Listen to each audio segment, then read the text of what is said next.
Yogyakarta, dengan julukan The City of Philosophy, adalah sebuah provinsi yang menyimpan sejuta keindahan. Setiap sudutnya selalu memiliki makna yang istimewa. Pasti istilah Jogja istimewa sudah tidak asing terdengar, bukan? Ada undang-undang yang mendasari keistimewaan tersebut, yaitu Undang-Undang Nomor 13 Tahun 2012 tentang Keistimewaan Daerah Istimewa Yogyakarta yang kita peringati setiap tanggal 31 Agustus. Halo Sobat Keistimewaan, wilujeng pepanggihan kalian kulo Putra Erwin Soho rencang kulo Putri Rina saking Putra Putri Keistimewaan DIY. Konco-konco Sutrisno Budoyo, bagaimana kabarnya hari ini? Semoga semua dalam keadaan sehat ya. Amin. Pada kesempatan kali ini, saya dan juga Putri Rina akan mengajak Sobat Keistimewaan sekalian untuk menjelajahi sumbu filosofis di daerah istimewa Yogyakarta. Penasaran seperti apa? Yuk ikuti keseruan kami. Sumbu filosofis adalah objek bersejarah, bagian dari garis imajiner yang membentang dari utara hingga selatan wilayah Yogyakarta. Ada 3 komponen yang menjadi sumbu filosofis. Yang pertama adalah Panggung Krapyak yang ada di sebelah selatan. Yang kedua adalah Keraton Yogyakarta yang menjadi tempat saya berdiri saat ini. Dan yang ketiga adalah Tugu Jogja.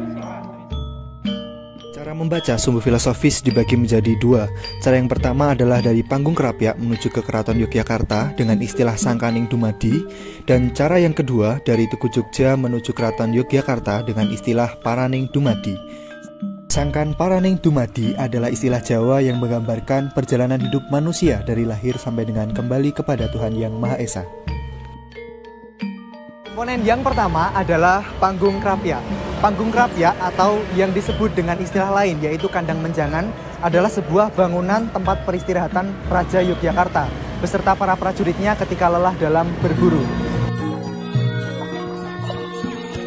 Nah, istilah Kandang Menjangan mengacu pada kata kandang bukan berarti bangunan Panggung Krapyak ini digunakan untuk mengurung atau menangkarkan menjangan.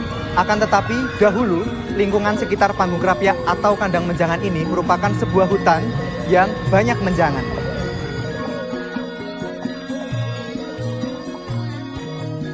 Sangkaning Dumadi. Pembacaan filosofi yang pertama dari arah Panggung Krapyak menuju Keraton Yogyakarta menggambarkan perjalanan hidup manusia dari ketika masih janin dalam kandungan sampai dengan usia remaja. Banyak kampung di wilayah sepanjang jalan Panggung Krapyak menuju Keraton Yogyakarta yang menggambarkan proses tersebut. Sebagai contoh adalah Kampung Wijen yang berasal dari kata wiji sebagai lambang benih manusia. Ada 2 vegetasi yang ada di sepanjang jalan, yaitu pohon asem yang melambangkan wajah seorang anak yang neng semake atau menarik bagi orang tuanya, dan juga pohon tanjung yang melambangkan bayi yang selalu disanjung-sanjung oleh lingkungannya.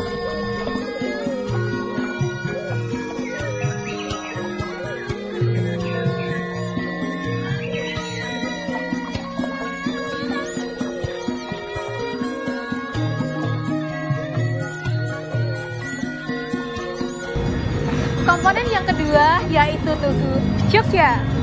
Wah, siapa yang gak kenal sama Tugu yang satu ini? Kalian harus tahu deh.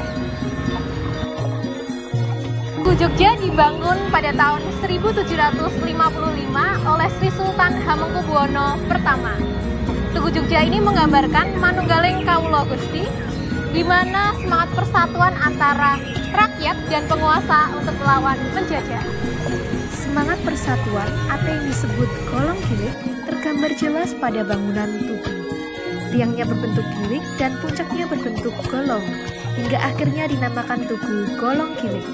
Kondisi Tugu Yogya ini berubah total pada 10 Juni 1867, di mana saat itu terjadi bencana alam gempa bumi yang besar yang mengguncang Yogyakarta, membuat bangunan Tugu runtuh. Pada tahun 1889,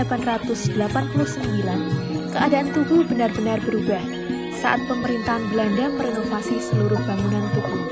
Kala itu Tugu dibuat dengan bentuk persegi, dengan tiap sisi dihiasi semacam prasasti yang menunjukkan siapa saja yang terlibat dalam renovasi itu. Bagian puncak Tugu tak lagi bulat, tetapi berbentuk kerucut yang runcing. Paraning Dumadi. Dari Tugu Jogja menuju Keraton Yogyakarta menggambarkan proses manusia dewasa hingga menuju Sang Pencipta. Ada 4 nama jalan yang harus dilewati untuk sampai ke Keraton Yogyakarta, Yang pertama adalah Jalan Margo Utomo yang berarti jalan keutamaan. Kemudian Jalan Malioboro yang berarti masa mengembara atau menjalani kedewasaan.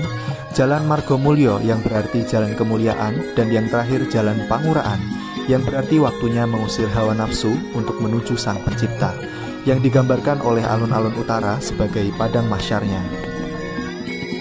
Sampailah pada komponen yang ketiga dari sumbu filosofis, komponen inti sebagai simbol akhir dari Sangkan Paraning Dumadi, Kraton Yogyakarta.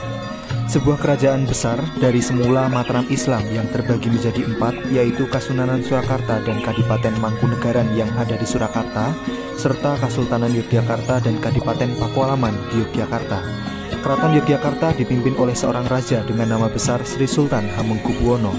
Raja yang memimpin saat memperjuangkan kemerdekaan Republik Indonesia adalah Sri Sultan Hamengkubuwono ke-9, dan raja yang memimpin saat ini adalah Sri Sultan Hamengkubuwono ke-10. Gimana Sobat Keistimewaan? Seru kan membahas segala sesuatu tentang Yogyakarta?